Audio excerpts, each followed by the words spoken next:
Oh, Father. Oh, oh, oh, this way. Okay. I don't know what my. Uh oh. Okay. Oh, gosh.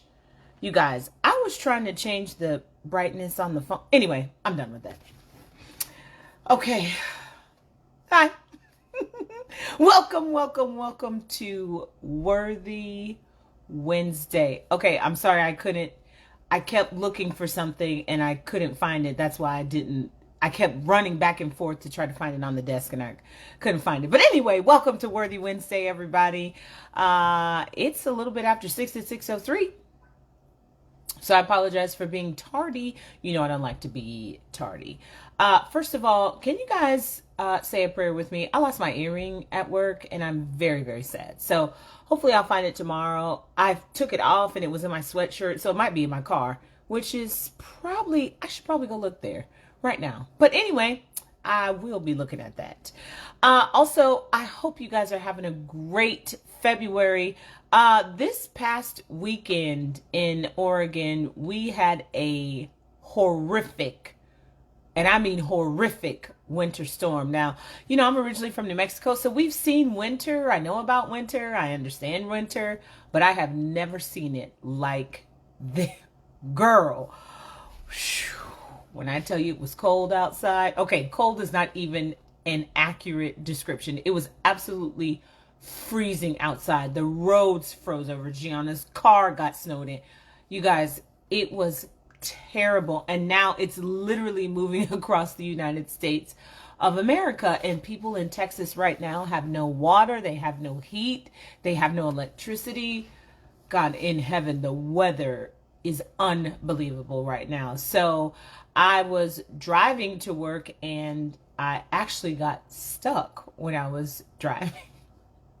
Okay, I'm not really sure why I thought that I could actually drive to work. I'm not even sure why I thought that I'd be able to get from where I live to work in this weather. I mean, the snow was coming down, but it really wasn't sticking a lot. And the plow trucks were out. Okay, y'all, I'm never doing that again. The end. Like, if they ever have winter again here in Oregon, which I'm sure they will many, many more times, if it starts to snow the day before, I thank God went to the grocery store, so I had plenty of food to eat. But I still ventured out, and that was not a good choice. It was not a good choice. So anyway, I hope that everyone is doing okay, because I know this weather it's slightly unnerving. Like, I feel we don't even know what to think. So I'm just like, Lord help us. So I'm gonna okay. Yeah, I'm trying to figure out how to make the light better. I don't know how to do it. Okay. Anyway, so I want to talk to you guys about something that's really just on my heart. This really isn't something that I prayed about or studied in the sense that this is what I wanted to present. I felt like in this year of me, where I really believe every Worthy Wednesday for 52 weeks, we're going to talk about me. Not you, but me. So we're talking about you. And last week we talked about excuse the interruption from Love Month, and I literally wanted to go back to Love Month today, but there are certain things that happen in a person's life that really cause a lot of frustration, and in a sense to where the frustration causes you to actually change your behavior, you change your thought patterns, you change your beliefs, you change your actions because of those beliefs. And so tonight I really wanted to speak to you from my heart about frustrated me. And I want to tell you about being frustrated, not what the dictionary says, not what we believe everyone understands that frustration is, or what it can be, or what it becomes, or why frustration is a result of something happening in your life. I want to talk to you about being frustrated with yourself. Like, that's why I'm calling it frustrated me. I don't want us worthy women to neglect the fact that a lot of times we will say, oh my gosh, that really frustrates me, or her behavior frustrates me, or this situation was very frustrating, or not being able to get the money, I was frustrated. But I have within the last month or so experienced such a high level of frustration with myself. And I think it's primarily because you go through sorry. Oh, sorry, the chair. Okay, sorry, y'all. You go through certain phases in your life and you start to think differently about decisions that you make. I think when we're younger, we get to make choices. When we're older, we make decisions because decisions have lasting effects. And so, in focusing on me for the year 2021, and you're focusing on you for the year of 2021, I want to just briefly go over what a frustrated me feels like, what a frustrated me sounds like, and what a frustrated me lives like. So, first of all, when I am frustrated, and it's so easy to project that emotion onto the situation because it makes sense. It's also easy to project those emotions onto other people because that makes sense. But what doesn't make sense when you're frustrated is to really talk about yourself. And so, by you, I mean me, right?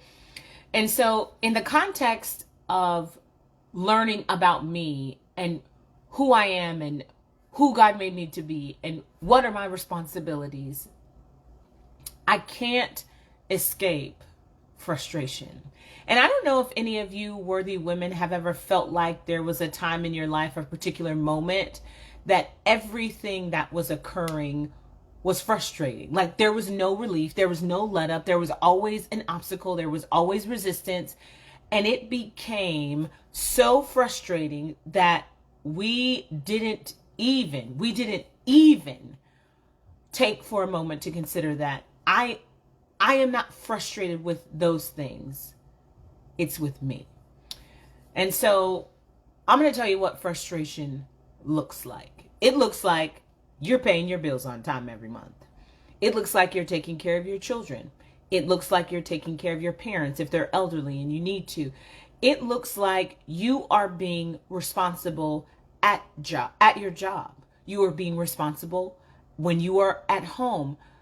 Frustration looks like everything is okay. And honestly, the reason why I want to talk about me and not y'all is because I can talk about me and tell you how good I have become at looking like everything is okay. Everything is in order. Everything will be fine. But in reality, I am completely disconnected, not just from the people or the circumstances in my life, but I am completely disconnected from myself. And I am also completely disconnected from God. So what frustration really looks like is a lie. And I thought to myself, say what?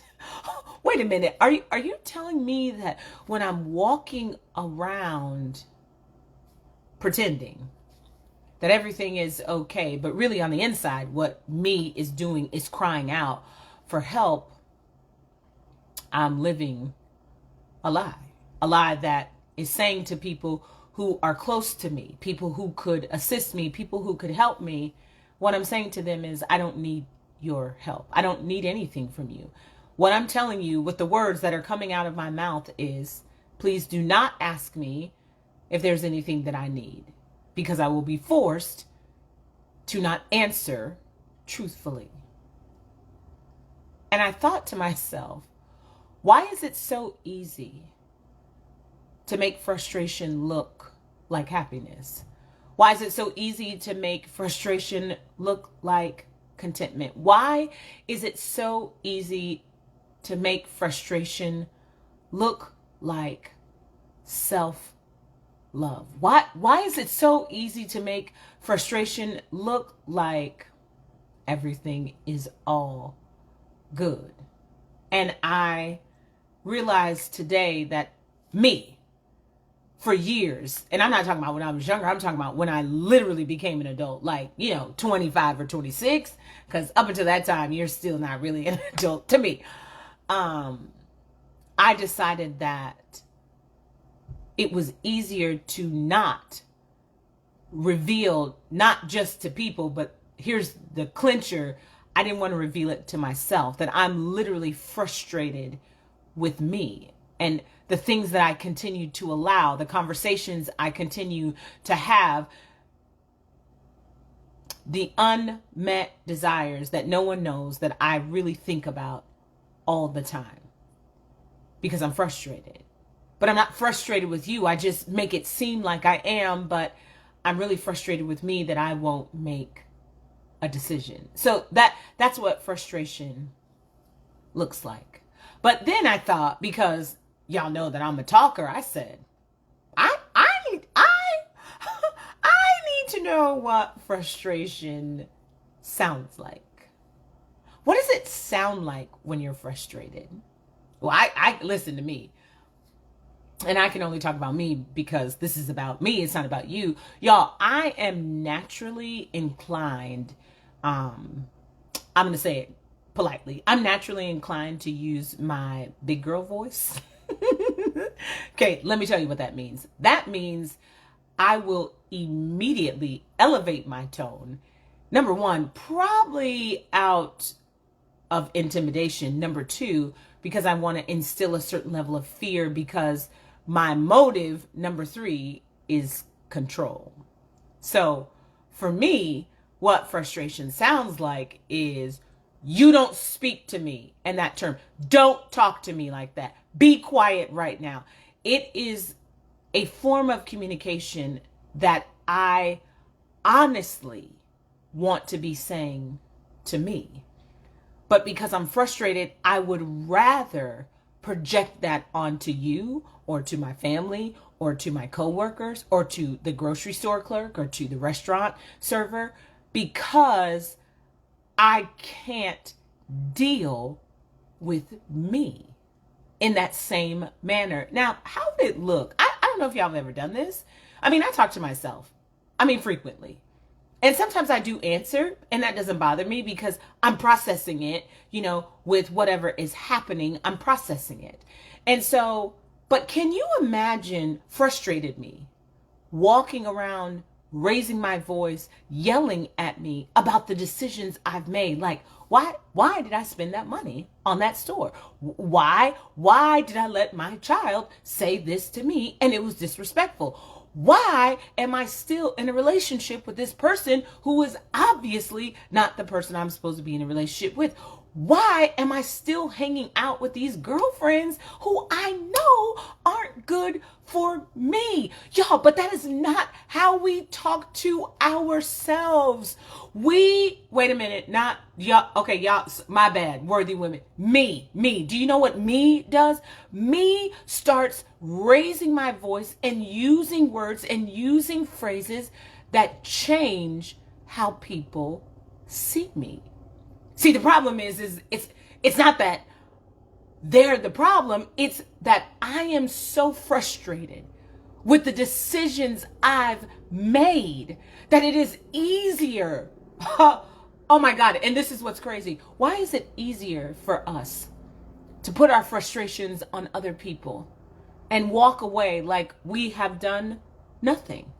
Why is it easier to stand in the mirror and blame other people about what's happening in my life because I'm not willing to take ownership of the choices that I have made? Why is it easier to remain frustrated and not free? So frustration is me sounding like this. I don't need any help from you. No, I don't want you to come over. Can you please mind your business? I don't need you to tell me how to raise my children. I don't need you to tell me how to grieve. I don't need you to tell me that I'm overweight and I need to lose weight. I don't need you, mom or dad, to tell me how to live my life. I don't need you, pastor or first lady, to tell me what to do. I don't need anybody. And here's what's great about this. Like, I know y'all don't say that stuff. It's totally me. No one else does this. But I am speaking to you from a place that is so raw and so vulnerable because I find myself frustrated with with decisions that I made, and I thought they were the right decision. I thought that it was the right time. I thought I was supposed to be doing those things. I thought I prayed about it. I thought I understood what the direction was for me to go, but what frustration looks like. And now what frustration sounds like is completely opposite of me being sure in a decision that I thought that I made. So I spend a lot of time yelling. I spend a lot of time in isolation. See, here's what's interesting about being frustrated with yourself. You're not going to do anything that's not normal to you. So for me, when I'm frustrated, I spend a lot of time yelling. I yell about everything: the laundry, the dog food, the kitchen being dirty, the car being dirty. I yell about everything because I'm frustrated with me. Anyone that walks into my path, that walks into my life during a time of frustration with myself, they catch all of my frustration because it makes me feel better to say it to somebody else. It makes me feel better to make somebody else think, oh, well, there's something wrong with me. Instead of acknowledging to them the promise, the problem that I'm having is not them. The problem is me. And worthy women, tonight I have spent probably 2 weeks just really reeling in my head over and over like, Corey, you have got to stop being frustrated with yourself. You've got to stop thinking that everything that happens or everything that is permitted to enter doesn't have purpose. It doesn't have an assignment. And the assignment is not frustration. So I said, well, this is what it looks like. This is what it sounds like. But I want to know, what does frustration really feel like? And in the midst of a global pandemic, I thought, how appropriate for me to know that my assignment is to not talk about loving me without recognizing I could be the one killing me. Now, worthy women, this might get a little too tight. It's fine. It's tight for me, so I'm pretty sure it's tight for you. Now, what does frustration feel like? What does it feel like? Now, I don't know what it feels like for you, but I can tell you, for me, I don't sleep. I don't sleep at all. I know I close my eyes and I know I'm still for 2 to 3 hours. Then I get up and I go to work and do what I'm supposed to do. But frustration for me is restlessness.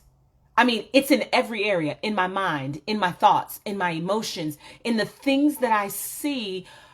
I feel like everything is crumbling. Everything is happening. Everything is moving. And it's not moving in the direction that I would love for it to go. It's going in the opposite direction. Restlessness for me also feels like isolation. Isolation in the sense that I am constantly in my head with my thoughts, and there's no escape from that. There's absolutely no escape from those thoughts where I'm constantly saying, Curry, I can't believe you did this. When are you going to make better choices? How come you keep walking back into the same frustration every single day? Like, just get over it. Make better choices. Make better decisions. Frustration for me also feels like no one hears me.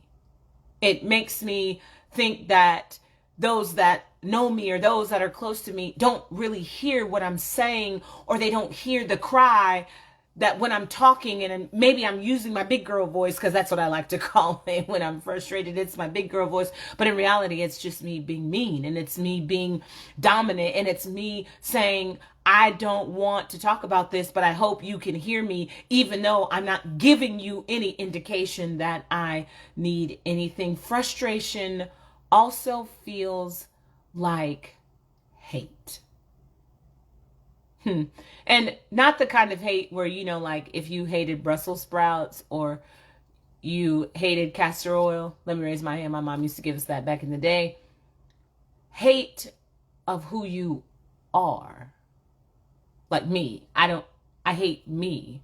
I hate me because I begin to think that every decision that I'm making is not working. Every decision that I am trying to execute is not working. And therefore the problem is not the thing or the situation. The problem is me. And I develop such a disdain for myself that I no longer even want to be with me.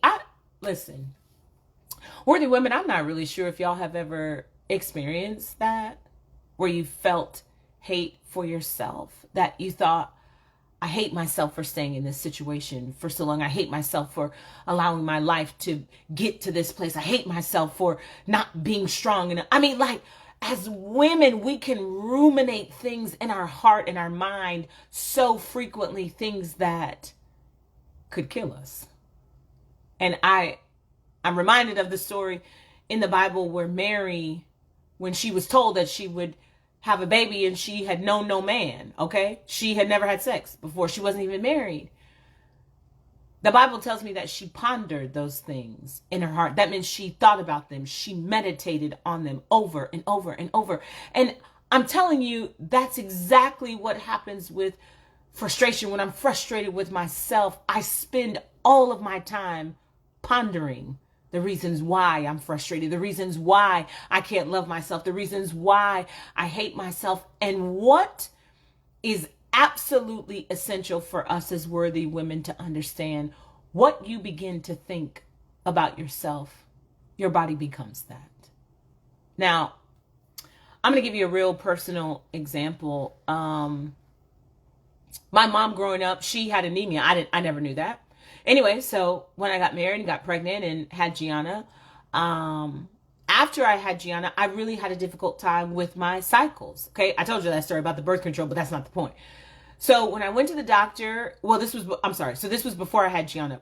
When I went to college, I had to go to the doctor because I just felt tired all the time, like literally exhausted. So I went to the doctor and the doctor said, well, do you have a history of anemia in your family? And I was like, first of all, I don't even know what that is. Second, I don't think so. But then my mom was like, oh yeah, I did. And I was just like, what, Cynthia? Anyway, I digress.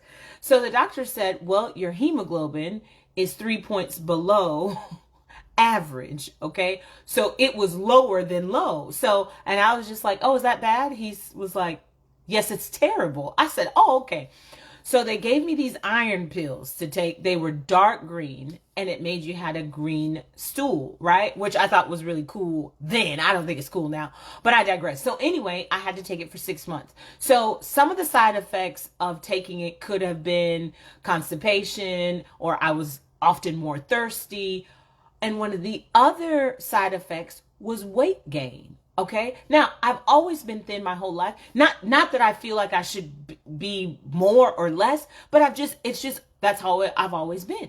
But while I was taking the iron pills for those 6 months, I probably put on like 25 pounds. Like my whole face was round, like for real, for real. And I was like, oh my gosh, I don't even love myself. Okay. And the reason why I'm telling you this story is because although I knew that the iron pills were helping me, I hated myself. I didn't feel I looked pretty. I was like, you guys, I already have a big butt. Okay. But I don't need it to be bigger. I don't need my thighs bigger. I don't need it. I don't need my face rounder.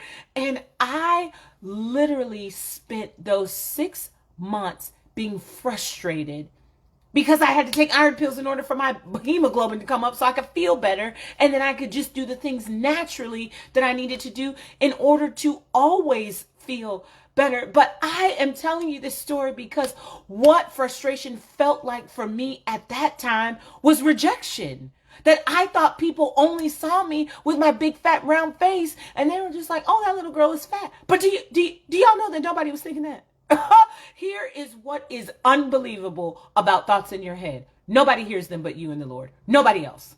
Nobody knows that you're thinking that you're ugly. Nobody knows that you're thinking that you feel rejected. Nobody knows that you feel stupid. Nobody knows that you feel dumb. Nobody knows that you feel unqualified. This is what gets me about frustration. We think other people are aware of how I feel, and nobody is aware. And here's why, worthy women, no one is aware. Because everybody is frustrated with themselves. People are literally walking around doing things because of frustration. Because we won't take the time to do the necessary work to live free. Y'all, so anyway, I took the iron pills for 6 months, right? It's fine. So I gained the weight. It's fine. I was completely stressed out. I was jogging every night. First of all, I don't even jog. Let's start there. But I was exercising every night because I was like, I have to lose weight. I have to lose weight. I have to lose weight. So like Mary, I was pondering that in my heart, and I kept thinking over and over, people don't see me the same. People won't love me. People don't want to be with me. People are going to think I'm ugly. People are going to think I'm fat. Y'all, nobody was thinking that. That was just me thinking that. And I was literally destroying myself because I was thinking the wrong thoughts, and I was allowing those thoughts to frustrate me. So I'm building up. This is what frustration really sounds like. It sounds like we are destroying our bodies. When you are frustrated, your heart races, your stomach gets in knots, you can have headaches, you experience extreme fatigue, you experience mood swings, you are not yourself. So I wonder, worthy women, how many of us have experienced sickness or illness that almost seemed like it came out of nowhere. Let me raise my hand on that. It literally came out of nowhere. And I couldn't explain what was happening. I mean, I went to the doctor. They're like, your blood work is good. Your heart is good. This is good. But it literally came out of nowhere. And so I, Carrie Michelle, found myself in that place Valentine's Day. Girl, come on. Valentine's Day 2017. I was so tired. Like ridiculously tired. And I thought, well, it's my time of the month, blah, blah, blah. I moved on. About 12:30 that night, I called my sister and I was like, okay, I'm going to the emergency room. So please come over. Make sure Gianna gets to school on time. She was like, okay. Got to the hospital, it was packed, which frustrated me even more. Okay. See, because what happens is we allow frustration to rule us for so long that eventually the body starts manifesting that sickness and that illness and that disease, which is really dis-ease on the inside. It has to get it out because we're not designed to function that way. So anyway, I'm at the emergency room. They call me back. I tell the nurse what's happening. They're like, this is not normal. I had lost, a lot of blood. And they were like, are you okay? And I'm like, well, I feel kind of tired. Because see, when you're frustrated with yourself, you don't want people to know how you really feel. Oh my God, about yourself. So here I am in an emergency room with a real problem. And I'm still sounding like, this is not really frustration about my life. This is not really frustration. So the nurse was like, okay, well, let me get the doctor. And I was like, wait, what? Let me get the doctor? I thought you were just going to give me a pill and I could roll out. Oh, no. Carrie got admitted to the hospital. Carrie had to have an MRI. Carrie had to have a CAT scan. Carrie had to have an ultrasound. Carrie had to have blood drawn. Y'all, I went to the emergency room because I was like, listen, I'm really feeling tired. Like my cycle's kind of wearing me out this month, blah, blah, blah. And I was admitted. Okay. So my internal person, the internal me, my heart, my lungs, my stomach, all of that was like, Carrie, it's a no. Like if you refuse to deal, God in heaven, if you refuse to deal with me. And by me, I mean you, because I'm talking about you talking to yourself. If you refuse to deal with me and the things that you are frustrated with, whether it's death, whether it's grief, whether it's divorce, whether it's anger, whether it's frustration, how appropriate, whether it's rejection, if you fail to deal with that, your body will force you to deal. Now, listen, old people used to say that all the time. Baby, God didn't make the body to take all that hate and sickness and all. You better start living right. You better ask people to forgive. You better forgive people. And I used to be like, man, old people, they just say whatever. But on that day, Valentine's Day 2017, I said, that is the truth. So anyway, about 5:30 in the morning, I was still in the hospital and I had to call my sister and I was like, sis, I'm admitted. She was like, oh my God. Okay, because it's 5:30 in the morning. She was like, sister, I was like, okay, don't panic. Just, make sure you get Gianna, get her to school. I'll call you if they're going to let me out, blah, blah, blah. So you guys, I am really scared at this point. Like, I had to call my parents, be like, hey, I'm in the hospital. They're like, what? Okay.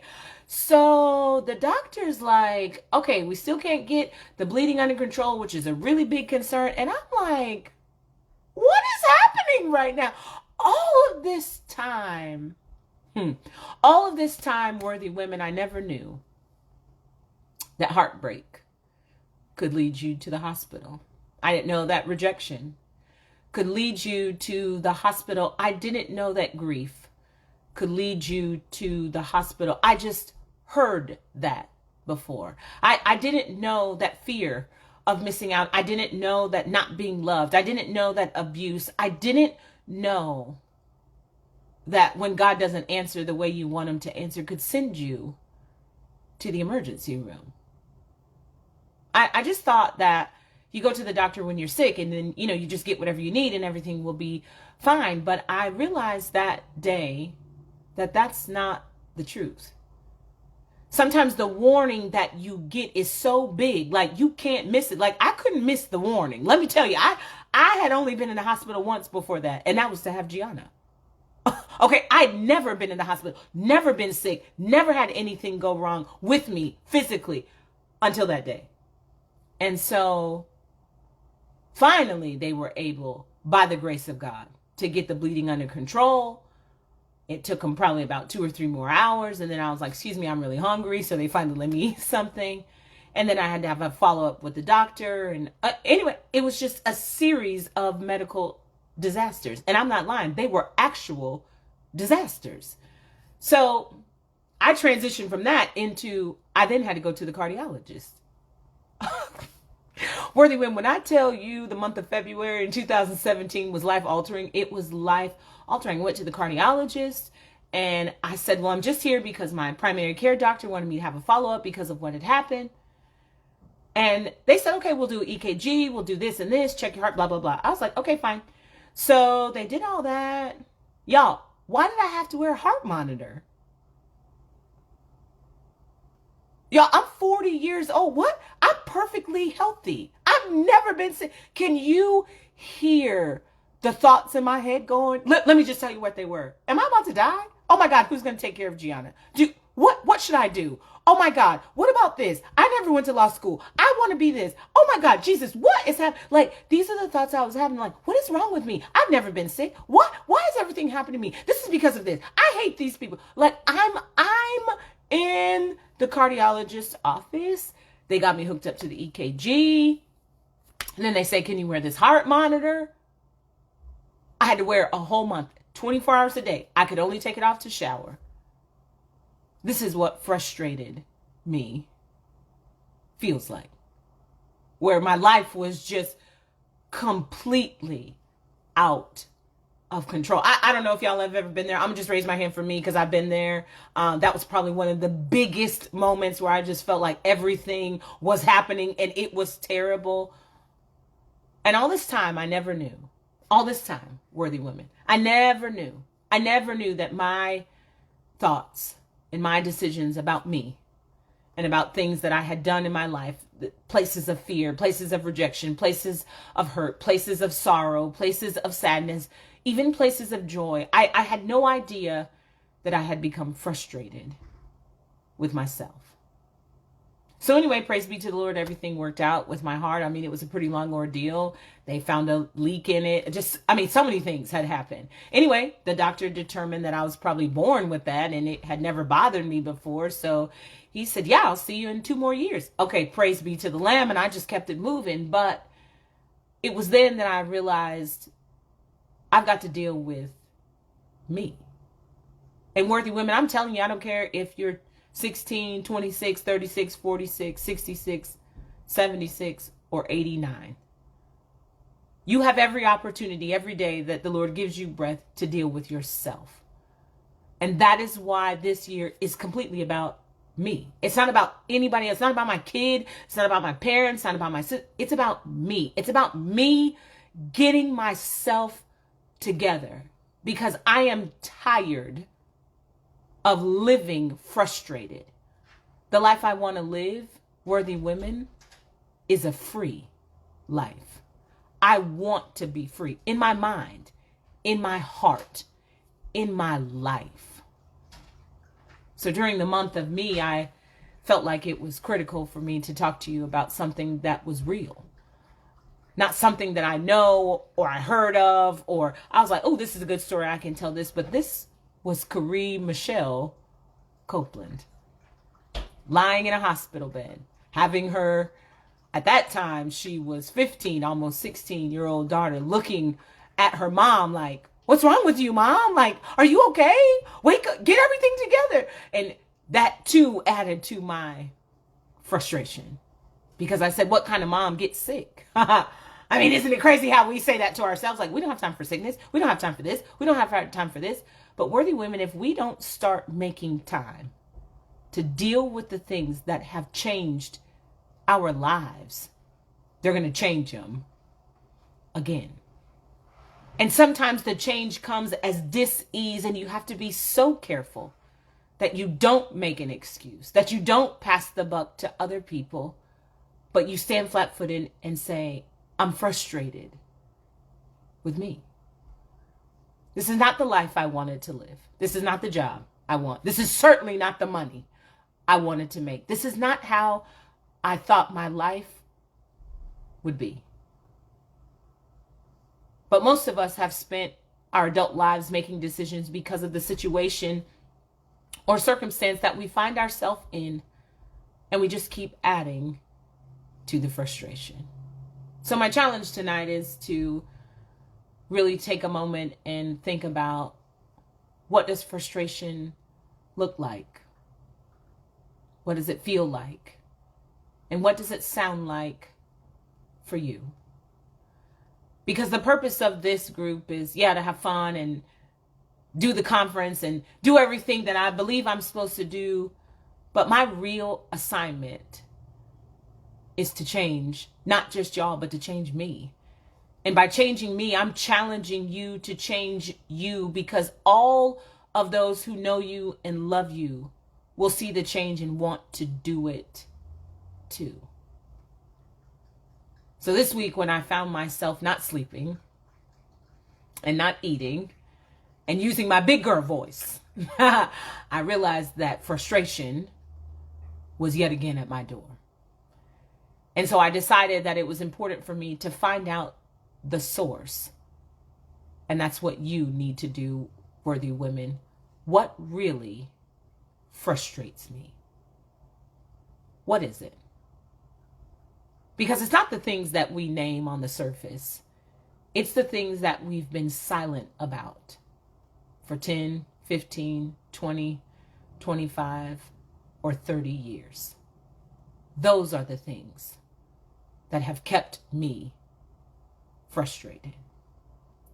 So during the month of love, why not love yourself the best way possible and identify the source of your frustration? Because worthy women, I am here to tell you, 3 years to the day, almost, that it's so important to recognize where frustration really comes from. I love y'all so much. And I'm thankful it's not snowing anymore here in Oregon. But tonight, my prayer for you is that we would identify the source of our frustration. Tell everybody you know, every worthy woman you know. Don't waste one more day living a life that you think you have to live because you were frustrated. I'll see you next week.